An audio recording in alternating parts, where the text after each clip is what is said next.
Alright, Woke Culture Wrestling is back with another 10 things WWE wants you to forget. And today we're going to be reacting to 10 things WWE wants you to forget about CM Punk.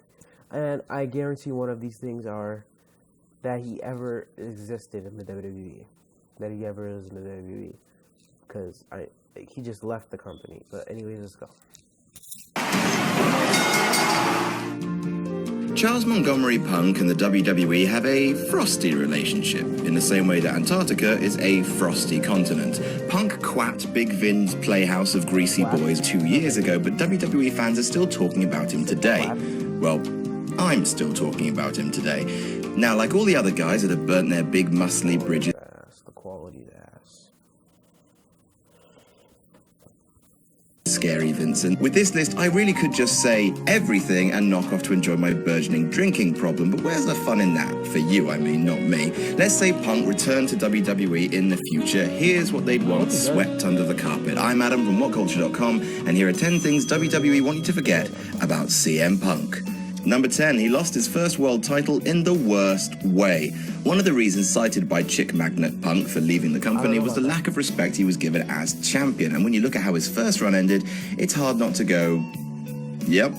Punk was first crowned World Heavyweight Champion back in June 2008, cashing in on Edge. He defended the championship on pay-per-view twice, first against Batista, retaining it via double DQ after a Kane attack, not great, then against JBL at SummerSlam. Instead of defending it for a third time at Unforgiven, however, he was attacked backstage and kicked in the head by Randy Orton. It was announced he was too injured to compete, and the title was taken off him. He didn't even lose it in the damn ring. He got a bad case of the ouchies, and they just stripped him like that. He wasn't even out for long. He tried to get the title back a week later. Weak sauce.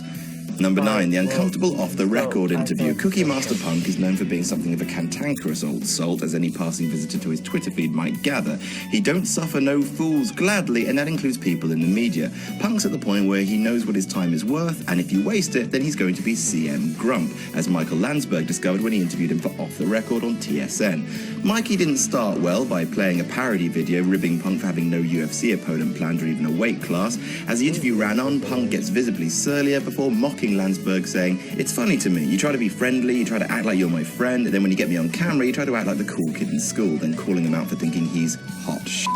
The interviewer, flustered, calls him disrespectful for drinking coffee on his show, and oh, it's just so awkward, it's just so horrid. Media relations is super important to WWE, and if Punk ever made it back to the company, they probably want people to forget this intense little experience. Number 8, his time with TNA. WWE doesn't talk about TNA. Ever. Yeah. When a wrestler like RVD disappears for a bit to be on TNA, Vince is like, "Oh, RVD? No idea. Where is he? He's probably dead. Yeah, that's it. He's dead. RVD stands for really very dead. Hey, RVD's back. Where have you been, RVD? Doesn't matter. Oh, he's gone again. He's dead." Cool Mint Punk spent some time with TNA from 2002 to 2004, but in the Best in the World DVD WWE produced about his career, the only mention made of his time there was that he worked in Nashville on Wednesdays. WWE was happy to mention Ring of Honor, but TNA? no way. Bugger off. Number 7, using homophobic language. Heck, who isn't a fan of the occasional homophobic slur? I know this guy is. Rubble-doo! WWE, macho lad blokey bloke business that it is, has been home to its fair share of glad-provoking bollocks in its time, Billy and Chucky and Rico being chief offenders 1, 2 and 3. But with the whole be a star anti-bullying thing, WWE can't be doing with homophobic outcries anymore. So when chubby monkey Punk cut loose on a fan at a house show shouting "you have a vagina" at him before calling him a homo, then that was very bad for WWE. Look, what happens at a house show stays at a house show, except when people film you, then it doesn't. Forever. Number 6, his lawsuit with a WWE doctor. Chuck Mosley Punk is currently engaged in a protracted and public legal dispute with one of WWE's go-to doctors, Chris Amann. When Punk, breaking his silence on leaving WWE for the first time on Colt Cabana's podcast, said that Amann's negligence over the staph infection he had could have killed him. And Amann's counterpoint was, to paraphrase, "What the f***? Go f*** yourself, you f***ing f***er," suing him for libel and defamation of character. Punk moved to have the claim struck down, but it was upheld earlier this year and won't be going away anytime soon, much as WWE would like it to. Number 5, his first 5-star match was for another company. In the last 18 years, WWE has only produced one match that's ranked a perfect 5 stars on a Dave Meltzer scale of super duper wrestling matches. That match was at Money in the Bank 2011, and it starred Big Match John and Crooked Moonsault Punk. Considering that WWE have only received 5 such ratings from David Meltzer in history, it's not something they would ever want you to forget. What they're less chuffed about is sharing the fact that this wasn't Punk's first 5-star match. Nope, he bagged that little gem in Ring of Honor against Samoa Joe. Second's okay, but everyone remembers their first, and WWE would like you to forget that it wasn't with them. Number 4, firing Punk on his wedding day. If you say nothing else about Vinnie Mac, the man can shop for wedding gifts, whether it was a diamond-encrusted shovel for Trips and Steph, a signed picture of the Big Show for Vicky and Edge, and a big plate of Who Gives a Crap for Bully Ray and Brooke Hogan. But he saved his best for Cornelius Middlesex Punk. When Punk walked out of WWE, he wasn't fired straight away. No, he was just suspended for 2 months.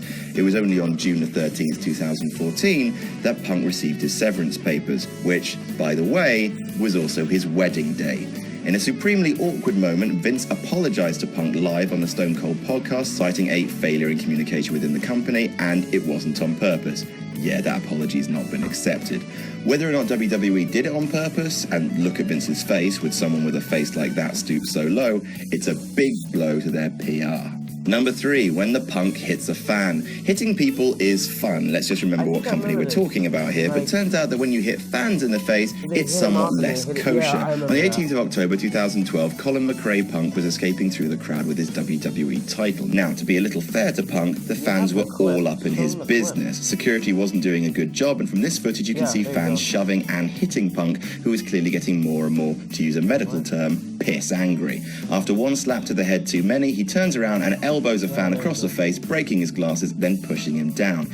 Tragically, it wasn't even that fan who hit him. The dude was framed. The little dude in white slaps Punk's head, then squirrels away, letting someone else take the punishment. Bad form, dude in white. You're a douche. Number 2, his comments about Susan G. Komen. If you've been watching WWE for the past few years, you know about their association with Susan G. Komen for The Cure, the biggest breast cancer charity in the US.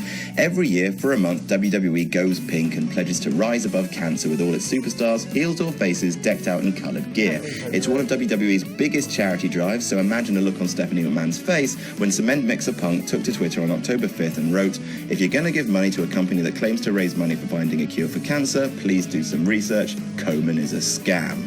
Uh-oh, SpaghettiOs. Regardless of what you think of Komen, good or ill, Punk coming out and publicly savaging one of WWE's major affiliates is a huge bridge to burn. Genuinely the sort of thing that might prevent Punk ever returning unless the Komen partnership ends. And finally, number 1, he walked out on them. WWE like to feel needed. They want to project the image that they are where everyone wants to end up, that people couldn't possibly have careers beyond V. McMahon and his traveling circus. However, when cantankerous man Punk walked out on the company, he made a statement, a resounding one, which was simply, "I don't need you." It's a humbling experience for WWE, if indeed Vince can be humbled. That's like trying to humble a rock or the sea. It was an indication that they are not the be-all and end-all for their stars, that promotions like UFC provide greater fulfillment for some. It was a huge smackdown for the company and a bitter pill for WWE to swallow. They had been CM Punked. And that's our list. Did we miss any out? Tell us about it in the comments, and don't forget to like, share, and subscribe, and you can even follow me on Twitter here. I'm Adam from WhatCulture.com, and I'll see you soon. Punk better be ready for UFC. I'm just saying. But thank you guys so much for watching, and I will see you guys next time. Peace.